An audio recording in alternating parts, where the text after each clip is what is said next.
Saudi আরবের এক অন্ধ হাফেজ, তাকে ডেকে প্রশ্ন করা হলো, আল্লাহ তোমাকে চোখ দে নাই, তুমি না দেখে আল্লাহর কোরআন মুখস্থ করেছ, তুমি বলো আল্লাহ যদি তোমাকে চোখ দে তুমি সর্বপ্রথম কি দেখবে? অন্ধ হাফেজ বলল, আল্লাহ আমাকে চোখ দে নাই, আল্লাহ আমি চোখে দেখতে পারি না, আমাকে চোখে দেখার মতো সেই শক্তি আল্লাহ দে নাই। আমাকে যদি আল্লাহ চোখ ফিরিয়ে দে, আমি আল্লাহর কসম করে বলতে পারবো আমি আমার মাকে দেখবো না, আমার কলিজার টুকরো সন্তান আছে আমি সন্তানকে দেখবো না, আমার ভাই আছে, আমার বন্ধু আছে, আমার প্রিয় মানুষ আছে, আমি তাদেরকে দেখবো না।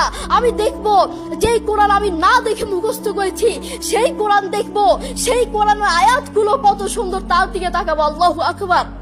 আমরা আমাদের কথা বলছি, আমাদের চোখ থাকতে আমাদের কোরআন পড়ার সময় হয় না।